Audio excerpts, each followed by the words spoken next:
I call on the representative. La parole est maintenant à la délégation du Maroc. Merci beaucoup, Monsieur le Président. Comme mon collègue algérien qui vient de prendre la parole, je dirais que ce n'est pas de gaieté de cœur que je prends la parole pour lui répondre. D'ailleurs, la tradition a toujours voulu que le Maroc n'utilise jamais son droit de réponse suite au discours de l'Algérie sœur, mais réagit à leur jérémiade. Monsieur le Président, mon collègue algérien a bien voulu nous présenter les condoléances et la solidarité de son pays. J'aurais tant voulu, chers collègues, que les moments qui traversent le Maroc, le deuil de ces familles, les décès, les milliers de morts, les milliers de blessés, les destructions, vous auraient incité à garder le silence, à respecter le moment et, comme vous le dites, à être solidaire. On ne peut pas verser des larmes de crocodile et en même temps attaquer un pays qui vit toujours dans un drame. Vous manifestez votre solidarité, votre soutien, mais en même temps, vous injectez votre venin.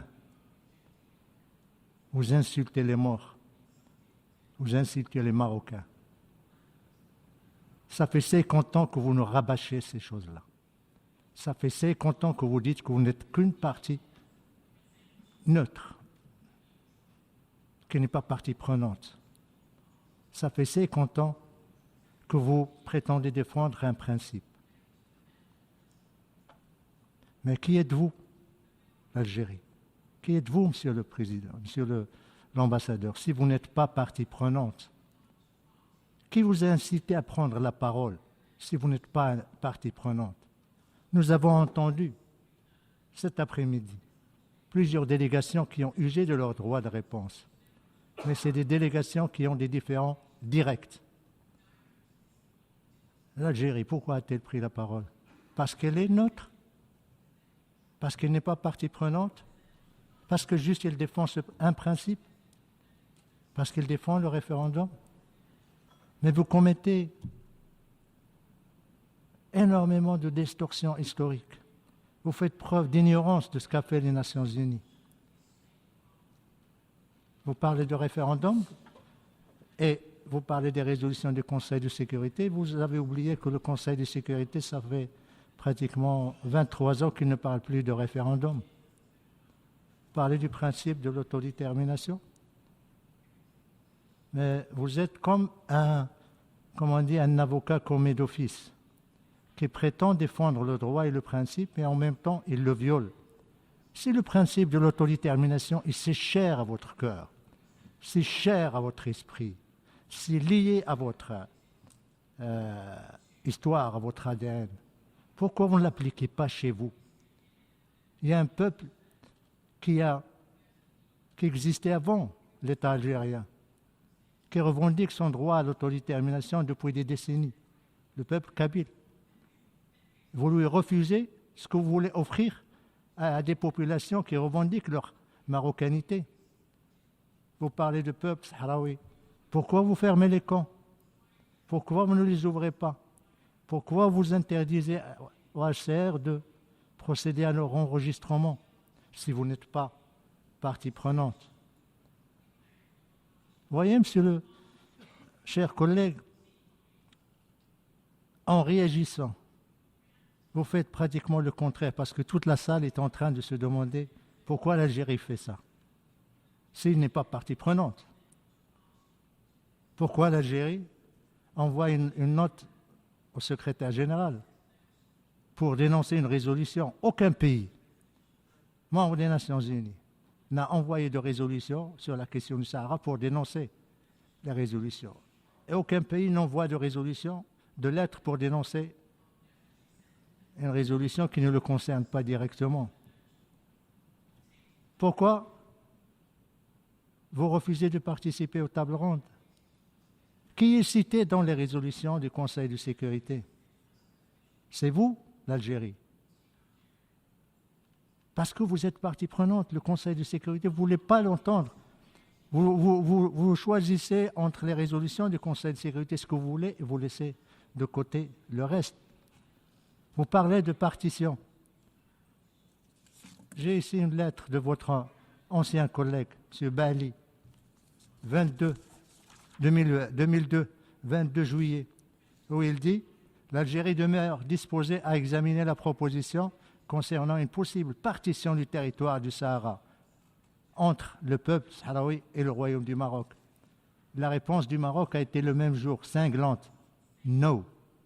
Jamais de partition avec qui que ce soit. Jamais de division du peuple, des populations du Maroc, de leur région du Sud. Vous distorsionnez l'histoire et vous voulez paraître comme une partie qui n'a pas d'intérêt direct, mais vous êtes concerné, vous êtes responsable. Si le problème du Sahara continue 50 ans après, c'est à cause de vous. Et vous continuez toujours à prétendre que vous n'êtes rien, vous n'êtes pas responsable, vous n'avez rien à faire. C'est les Nations Unies. Mais les Nations Unies vous disent, venez aux tables rondes. Pourquoi vous ne venez pas? Les Nations Unies adoptent des résolutions, vous les rejetez. Vous parlez des résolutions de l'Assemblée générale, les dernières résolutions depuis des décennies ne parlent pas de référendum.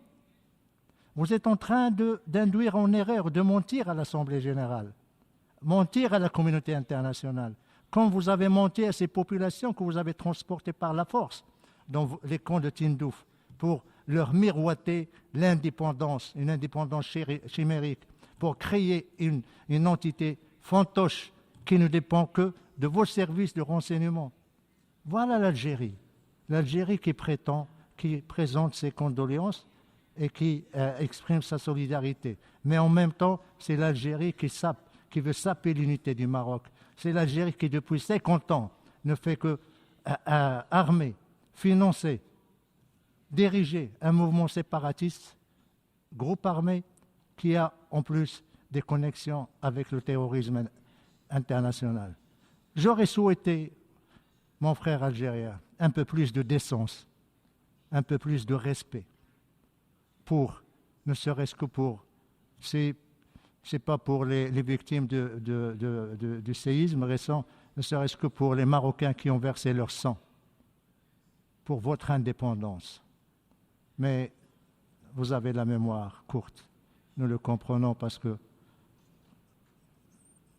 il n'y a pas de principe chez vous. Il n'y a ni le principe de bon voisinage, ni le principe de respect, ni le principe de règlement pacifique des différends, ni le principe, ou plutôt le courage d'assumer vos actes, d'assumer votre politique, d'assumer votre agenda destructeur, déstabilisateur de la région. Voyez autour de vous, qu'est-ce qui se passe? La déstabilisation totale, l'instabilité. La seule frontière qui est stable, c'est le Maroc. Le seul pays qui est stable, c'est le Maroc. Les villes dont vous parlez, nous avons la prétention de dire que le Sahara est un paradis. Oui, un paradis meilleur que les villes en Algérie, où les gens font la queue pour le blé, pour les bananes, pour le lait, pour la farine. Voilà l'Algérie qui dépense des milliards de dollars pour armer un groupe séparatiste, mais qui affame son peuple. Lisez le rapport de l'envoyé de l'expert spécial sur la liberté de rassemblement qui vient de publier son rapport il y a une semaine après sa visite en Algérie, où il décrit la limitation de liberté de mouvement, les emprisonnements, les accusations fallacieuses contre les militants du Hirak. Voilà l'Algérie, voilà la liberté dont vous parlez, voilà l'autodétermination que vous voulez. Laissez votre propre peuple s'autodéterminer avant de revendiquer l'autodétermination aux autres. Quant au Maroc, le Maroc il est dans son Sahara, il le restera jusqu'à la fin des temps. Regardez le Sahara, le progrès et le développement du Sahara. Nous construisons, nous consolidons l'état de droit, nous permettons à tous les Sahraouis, même ceux qui étaient chez vous, maintenant ils gèrent des régions. Les ex du Polisario gèrent des régions, participent à l'exploitation des ressources, à l'état de droit, à la vie politique, économique, culturelle de la région. J'espère, chers collègues, que la prochaine fois, quand vous allez ouvrir votre bouche pour parler du Maroc, vous réfléchissez avant, à 2 reprises, parce que vous avez tout simplement hypothéqué l'avenir du Maghreb depuis 50 ans. Je vais demander aux représentants du Maroc de bien vouloir conclure. Merci, j'ai terminé. J'aurais pu rester 1 heure ou 2 encore, mais je m'arrête là. Merci, Monsieur le Président.